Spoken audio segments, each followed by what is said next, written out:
ಒಳ್ಳೆ ಪ್ರಚೀತಿ ಆಯಿತು ಬಸನಗೌಡ ಪಾಟೀಲ್ ಯತ್ನಾಳ್ ಅವ್ರದ್ದು. ಮತ್ತು ರಾಷ್ಟ್ರಪತಿ ಅಂದರೆ ಏನಂತೆ? ರಾಷ್ಟ್ರಪತಿ ಅಂದರೆ ಈ ಅದೊಂದು ಆ ಆಸನಕ್ಕಿರುವಂಥ ಹೆಸರು, ಘನತೆ, ಅದು ಪ್ರೆಸಿಡೆಂಟ್. ರಾಷ್ಟ್ರಪತಿ ಅಂತ ಹೇಳೋದಿಲ್ಲ, ರಾಷ್ಟ್ರಪತಿನೇ. ಅದಕ್ಕೊಂದು ಹೆಸರು ಕೊಟ್ಟಿರ್ತಾರೆ, ಇಂದ್ರ ಅಂತ ಹೇಳಿದಾಗ ಇಂದ್ರನ ಆಸನಕ್ಕಿರುವಂಥ ಹೆಸರು. ಪ್ರಧಾನಮಂತ್ರಿ ಆ ಆಸನಕ್ಕಿರುವಂಥ ಹೆಸರು, ಮುಖ್ಯಮಂತ್ರಿ ಆ ಆಸನಕ್ಕಿರುವಂಥ ಹೆಸರು. ಹಾಗೆಯೇ ಇದನ್ನೆಲ್ಲ ಸೀಲ್ ಪ್ರಿಂಟ್ ಮಾಡಿ ಯಾರು ಕೊಟ್ಟಿರೋದಿಲ್ಲ. ರಾಷ್ಟ್ರಪಿತಾನೋ ಮತ್ತೊಂದೋ, ಕ್ರಾಂತಿ ಸೂರ್ಯ,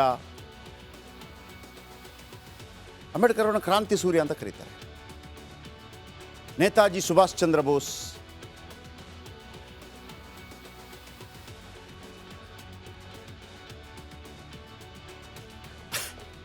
ನೋಡಿ, ಮಹಾತ್ಮ ಗಾಂಧೀಜಿಯವರನ್ನು ನಾವೆಲ್ಲ ರಾಷ್ಟ್ರಪಿತ ಅಂತೀವಿ. ಒಂದು ವಿಚಾರದ ಪ್ರಕಾರ, ಕೆಲವು ಹೇಳಿಕೆಯ ಪ್ರಕಾರ ಸುಭಾಷ್ ಚಂದ್ರ ಬೋಸ್ ಅವರನ್ನು ಆ ಥರ ಕರೆದ್ರು ಅಂತ ಹೇಳ್ತಾರೆ. ಆಮೇಲೆ ಅದನ್ನು ಅವಾರ್ಡ್ ಅಲ್ಲ ಅದು. ಈಗ ರಾಷ್ಟ್ರಪಿತ ಅಂತ ಘೋಷಣೆ ಮಾಡಿದ ಪ್ರತಿಯನ್ನು ಒಂದು ವಿದ್ಯಾರ್ಥಿನಿ ಕೇಳ್ತಾಳೆ. ಪ್ರಧಾನಿಗೆ ಪ್ರಶ್ನೆ ಕೇಳಿದ ಲಕ್ನೋ ವಿದ್ಯಾರ್ಥಿನಿ ಐಶ್ವರ್ಯ ಅನ್ನುವಂಥ ಹೆಣ್ಣು ಮಕ್ಕಳು, ತಪ್ಪೇನಿಲ್ಲ. ಪ್ರಧಾನಿ ಕಚೇರಿಯಿಂದ ಗೃಹ ಇಲಾಖೆಗೆ ಇದರ ಬಗ್ಗೆ ಅರ್ಜಿ ಹೋಗುತ್ತೆ. ಯಾರು ಊಹಿಸದ ಉತ್ತರ ಕೊಡುತ್ತೆ ಗೃಹ ಇಲಾಖೆ? ಮಹಾತ್ಮ ಗಾಂಧಿ ಭಾರತದ ರಾಷ್ಟ್ರಪಿತ ಅಲ್ಲ ಅಂತ ಅದು ಹೇಳುತ್ತೆ. ಅಂದರೆ ಅಸಲಿಗೆ ಭಾರತಕ್ಕೆ ಯಾವ ರಾಷ್ಟ್ರಪಿತ ಕೂಡ ಇಲ್ಲ, ಸರ್ಕಾರ ಅಧಿಕೃತವಾಗಿ ರಾಷ್ಟ್ರಪಿತ ಬಿರುದು ನೀಡಿಲ್ಲ, ಅದು ಜನಮಾನಸದಲ್ಲಿ ಕರೆದಂಥದ್ದು. ಈಗ ಹಿರಿಯರನ್ನು ಕಂಡಾಗ ಅಪ್ಪಾಜಿ ಅಂತ ಕರೀತಾರೆ, ಅಮ್ಮ ಅಂತ ಕರೀತಾರೆ. ಆ ಥರ ಹೇಳಿಕೆಗಳು ಬಂದಿದ್ದು ಬಿಟ್ಟರೆ ಅಧಿಕೃತ ಮೊಹರ ಅಲ್ಲ ಅದು. ಸರ್ಕಾರ ಅಧಿಕೃತವಾಗಿ ಗಾಂಧೀಜಿಗೆ ಬಿರುದು ನೀಡಿಲ್ಲ, ಆಮೇಲೆ ಆ ಮನುಷ್ಯದನ್ನು ತಗೊಳ್ಳುವವನು ಅಲ್ಲ. ಬಿರುದು ನೀಡಿರೋ ಬಗ್ಗೆ ಯಾವುದೇ ದಾಖಲೆಗಳು ಕೂಡ ಇಲ್ಲ. ಅಧಿಕೃತವಾಗಿ ಗಾಂಧೀಜಿ ಭಾರತ ರಾಷ್ಟ್ರಪಿತ ಅಲ್ಲ. ಆಮೇಲೆ ಗಾಂಧಿ ಅಂಬೇಡ್ಕರ್ ಮಧ್ಯೆ ಭಿನ್ನಾಭಿಪ್ರಾಯಗಳಿದ್ದವು. ಇಲ್ಲಿ ಇವ್ರು ಹೇಳಿದ್ದೇಳು, ರಾಷ್ಟ್ರಪಿತ ಅಂತ ಹೇಳಬೇಡಿ ಅಂಥೇಳಿ ಅಂಬೇಡ್ಕರ್ ಹೇಳಿದರು ಅಂತೇಳಿ. ಇದು ಫಿಟ್ಟಿಂಗ್ ಇಡೋ ಕೆಲಸ ಅಲ್ವಾ? ಈ ವಿಚಾರಕ್ಕೂ ಬರ್ತೀನಿ. ರಾಷ್ಟ್ರಪಿತ ಅನ್ನಬೇಡಿ ಅಂತ ಅಂಬೇಡ್ಕರ್ ಎಲ್ಲೂ ಹೇಳಿಲ್ಲ. ರಾಷ್ಟ್ರಪಿತ ಅನ್ನಬೇಡಿ ಅಂತ ಹೇಳಿದ್ದಕ್ಕೆ ಸಾಕ್ಷ್ಯಗಳು ಸಿಕ್ಕಿಲ್ಲ. ಆದರೆ ಇಬ್ಬರು ಮಹಾನ್ ಧ್ರುವತಾರೆಗಳಿದಾರಲ್ಲ, ಒಬ್ಬರು ಯಾವ ತುಳಿತಕ್ಕೊಳಗಾದವರಿಗೆ ಆಶಾಕಿರಣವಾಗಿ ಇವತ್ತು ಕೂಡ ಆ ತುಳಿತಕ್ಕೊಳಗಾದವನೊಬ್ಬ IAS ಆಗ್ಬೋದು, IPS ಆಗ್ಬೋದು, ರಾಷ್ಟ್ರಪತಿ ಆಗ್ಬೋದು ಅಂತ ಸಾಧನೆ ಮಾಡಿ ತೋರಿಸಿದವರು ಡಾಕ್ಟರ್ ಅಂಬೇಡ್ಕರ್. ಮಹಾತ್ಮ ಗಾಂಧಿ ವಿಚಾರ ಬಂದಾಗ ಹೇಳ್ಬಿಡ್ತೀನಿ ಏನು ಅಂತಂದ್ಬಿಟ್ಟು, 560 ಮಹಾರಾಜರುಗಳಿರ್ತಾರೆ. ಮಹಾರಾಜರುಗಳಿಗೆ ಡೈರೆಕ್ಟಾಗಿ ಬ್ರಿಟಿಷರನ್ನು ಎದುರಾಕೊಳ್ಳೋಕ್ಕಾಗೋದಿಲ್ಲ. ಆದರೆ ಒಳಗೊಳಗಿಂದ ಸಪೋರ್ಟ್ ಕೊಡ್ತಾ ಇರ್ತಾರೆ. ಈ ನಡುವೆ ಅನೇಕ ಕ್ರಾಂತಿಕಾರಿಗಳಿರ್ತಾರೆ. ಇದರ ನಡುವೆ ಕ್ರಾಂತಿ ಮಾಡೋದಕ್ಕೆ ಭಯಪಟ್ಟ ಅನೇಕರಿರ್ತಾರೆ. ಮಹಾತ್ಮ ಗಾಂಧಿ ಚಂಪಾರಣ್ ಅನ್ನುವಂಥ ಜಾಗದಲ್ಲಿ 1918ರಲ್ಲಿ ಒಂದು ಸತ್ಯಾಗ್ರಹವನ್ನು ಮಾಡಿದಾಗ ಅದರ ಪ್ರಭಾವ ಎಷ್ಟಾಗತ್ತೆ ಅಂತಂದರೆ ಜನಸಾಮಾನ್ಯರು ಕೂಡ ಸ್ವಾತಂತ್ರ್ಯ ಸಂಗ್ರಾಮದಲ್ಲಿ ಪಾಲ್ಗೊಳ್ಳುವಂಗಾಗತ್ತೆ. ನಿಜ, ಸಾಕಷ್ಟು ವಾದ ವಿವಾದಗಳು, ತಪ್ಪು ಒಪ್ಪು, ಇದರ ಬಗ್ಗೆ ಎಲ್ಲ ಚರ್ಚೆಗಳಾಗ್ತಾ ಇರುತ್ತೆ. ಸರ್ದಾರ್ ಪಟೇಲ್ ಬಗ್ಗೆ ಮಾತು ಬರುತ್ತೆ. ಸರ್ದಾರ್ ಪಟೇಲ್ ಪ್ರಧಾನಿ ಆಗಬೇಕಾಗಿತ್ತು, 12 ಓಟ್ ಬಂದಿತ್ತು, ನೆಹರು ಅವರಿಗೆ ಓಟೇ ಬಂದಿರಲಿಲ್ಲ, ಇವರು ಅವರನ್ನು ಪ್ರಧಾನಿ ಮಾಡಿದರು, ಇಂಥ ಆರೋಪ ಪ್ರತ್ಯಾರೋಪಗಳು ಬರ್ತಾ ಇರುತ್ತೆ. ಆದರೆ ಸರ್ದಾರ್ ಪಟೇಲ್ ಮಹಾತ್ಮ ಗಾಂಧಿ ಬರೋದಕ್ಕಿಂತ ಮೊದಲು ಲಾಯರ್ ಆಗಿದ್ದವರು ಸೂಟು ಬೂಟ್ ಹಾಕ್ಕೊಂಡು ಬರ್ತಾಯಿದ್ರು. ನೀವು ಬೆನ್ ಕಿಂಗ್ಸ್ಲೆ ಅವರ, ರಿಚರ್ಡ್ ಅಟನ್ಬರೋ ಅವರ ಗಾಂಧಿ ನೋಡಿದರೆ ಕೆಲವು ಸ್ಟೋರಿಗಳು ಅರ್ಥ ಆಗುತ್ತೆ. ಮಹಾತ್ಮ ಗಾಂಧಿಯ ಅನುಯಾಯಿ ಆದ ನಂತರ ಅವರು ಧೋತಿ ಉಡೋದಕ್ಕೆ ಶುರು ಮಾಡ್ತಾರೆ. ಇನ್ನು ಅಕ್ಟೋಬರ್ 2ನೇ ತಾರೀಕು ಲಾಲ್ ಬಹದ್ದೂರ್ ಶಾಸ್ತ್ರಿ ಅವರ ಜನ್ಮದಿನ ಕೂಡ ಬರುತ್ತೆ. ಕೆಲವರು ಮಹಾತ್ಮ ಗಾಂಧಿ ಜನ್ಮದಿನ ನಾನು ಆಚರಣೆ ಮಾಡಲ್ಲ, ಲಾಲ್ ಬಹದ್ದೂರ್ ಶಾಸ್ತ್ರಿ ಅವರ ಜನ್ಮದಿನ ಮಾಡ್ತೀನಿ ಅಂತ ಹೇಳ್ತಾರೆ. ಆದರೆ ನಿಜ, ಲಾಲ್ ಬಹದ್ದೂರ್ ಶಾಸ್ತ್ರಿ ಮಹಾತ್ಮ ಗಾಂಧಿಯವರಿಂದ ಪ್ರಭಾವಿತರಾಗಿ ಸ್ವಾತಂತ್ರ್ಯ ಸಂಗ್ರಾಮದಲ್ಲಿ ಧುಮುಕಿದವರು. ಯಾವುದೇ ಒಂದು ಗ್ರಾಮ ಪಂಚಾಯತಿ ಮೆಂಬರ್ ಆಗಿರಲಿಲ್ಲ ರೀ ಮಹಾತ್ಮ ಗಾಂಧಿ. ಗ್ರಾಮ ಪಂಚಾಯತಿ ಮೆಂಬರ್ ಆಗಿರಲಿಲ್ಲ. 50-60 ರಾಷ್ಟ್ರಗಳ ಧ್ವಜವನ್ನು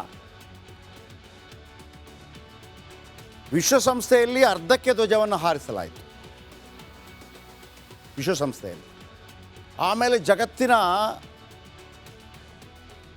ಅನೇಕ ಕಡೆಗಳಲ್ಲಿ ಮಹಾತ್ಮ ಗಾಂಧಿ ರಸ್ತೆ ಅಂತ ಇದೆ.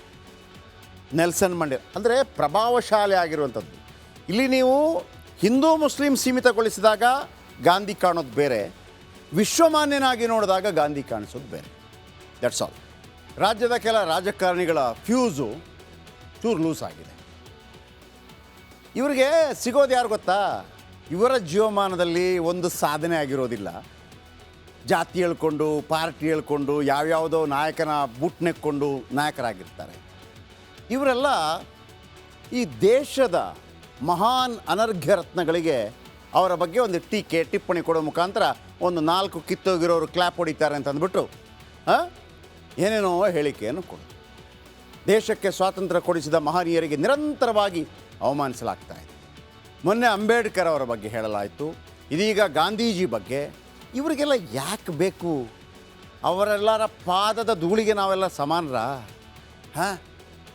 ಯೋಗ್ಯತೆ ಇದೆ ಇವರಿಗೆಲ್ಲ ಅವರ ಬಗ್ಗೆ ಮಾತಾಡೋದಕ್ಕೆ?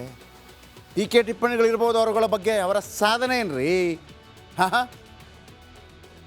ಹಿಮಾಲಯ ಪರ್ವತದಷ್ಟು ಪ್ರಭಾವಶಾಲಿಗಳಾಗಿರುವ, ಅದಕ್ಕಿಂತಲೂ ಪ್ರಭಾವಶಾಲಿಗಳಾಗಿರುವ ನಾಯಕರನ್ನು ಈ ಸಣ್ಣ ಪುಟ್ಟ ಚಿಚೆ ಒಂದು ಕ್ಷೇತ್ರ ಬಿಟ್ಟು ಇನ್ನೊಂದು ಕ್ಷೇತ್ರ ಗೆಲ್ಲೋಕ್ಕಾಗದವರು, ತನ್ನ ಕ್ಷೇತ್ರದಲ್ಲೇ ಸ್ವಂತ ನಿಲ್ಲೋಕ್ಕಾಗದವರು, ಪಕ್ಕದ ಕ್ಷೇತ್ರ ಗೆಲ್ಲಿಸ್ಕೊಡೋಕ್ಕೆ ತಾಕತ್ತಿಲ್ಲದೆ ಇದ್ದವರು ರಾಷ್ಟ್ರ ನಾಯಕರುಗಳ ಬಗ್ಗೆ ಮಾತಾಡೋದು. ಯಾಕಿದ್ರ ಬಗ್ಗೆ ಹೇಳ್ತಾ ಇದ್ದೀನಿ ಅಂತಂದರೆ ಕೇಳಿಸ್ಕೊಳ್ಳಿ.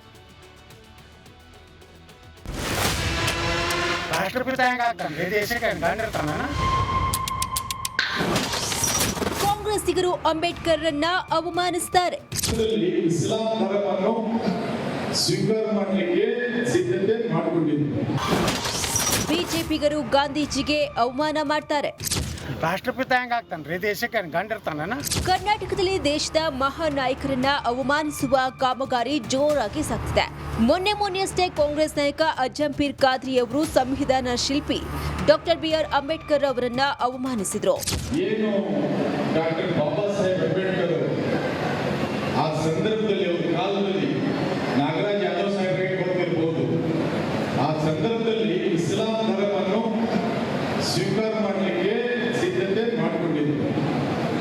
ಆ ಇಸ್ಲಾಂ ಧರ್ಮ ಸ್ವೀಕಾರ ಮಾಡಲಿಲ್ಲ, ಬೌದ್ಧ ಧರ್ಮಕ್ಕೆ ಹೋದರು. ಅಜಂಪೀರ್ ಖಾದ್ರಿಗೆ ಬಯ್ಯೋ ಭರದಲ್ಲಿ ಬಿಜೆಪಿ ಶಾಸಕ ಬಸನಗೌಡ ಪಾಟೀಲ್ ಯತ್ನಾಳ್ ಅವರು ಗಾಂಧೀಜಿಗೆ ಅವಮಾನಿಸಿದ್ರು. ಗಾಂಧೀಜಿ ಮಹಾತ್ಮ, ರಾಷ್ಟ್ರಪಿತ ಅನ್ನಬೇಡಿ ಅಂತ ಅಂಬೇಡ್ಕರ್ ಹೇಳಿದ್ರಂತೆ ಅಂತ ವಿವಾದವನ್ನ ಸೃಷ್ಟಿ ಮಾಡಿದ್ರು. ಅಂಬೇಡ್ಕರ್ ವಿಚಾರ ಓದಿಲ್ಲ ನಮ್ಮ ಜನ, ಅದೇ ದುರ್ದವಿ ದೇಶದ್ದು. ಬರೀ ಗಾಂಧಿ ಬೆನ್ ಹತ್ತಾರ ನಾವು ಮಾಡು. ಗಾಂಧಿಗಿಂತ ಶ್ರೇಷ್ಠ ಮನುಷ್ಯ ಅಂಬೇಡ್ಕರ್ ಅವಾಗ ಹೇಳಿದ್ರು, ಈ ಮಹಾತ್ಮನ ಅನ್ಬೇಡ್ರಿ, ರಾಷ್ಟ್ರಪಿತನ ಅನ್ಬೇಡ್ರಿ ಅಂತೇಳಿ. ರಾಷ್ಟ್ರಪಿತ ಹೆಂಗಾಗ್ತಾನ್ರಿ? ದೇಶಕ್ಕೆ ಗಂಡಿರ್ತಾನ? ಹಂಗೆ ಅದನ್ನು ಅಂಬೇಡ್ಕರ್ ಹೇಳ್ಯಾರ, ನಾ ಅಲ್ಲ. ನೀವು ಮತ್ತೆ ವಿವಾದಾತ್ಮಕ ಹೇಳಿಕೆ ಅನ್ಬೇಡ್ರಿ. ಈ ರಾಜಕಾರಣಿಗಳಿಗೆ ಅದೇನ್ ರೋಗ ಬಂದಿದ್ಯೋ ಏನೋ ಗೊತ್ತಿಲ್ಲ, ಬಾಯಿ ಇದೆ ಅಂತ ಬಡಬಡಿಸ್ತಾನೆ ಇರ್ತಾರೆ. Bureau report, republic Kannada.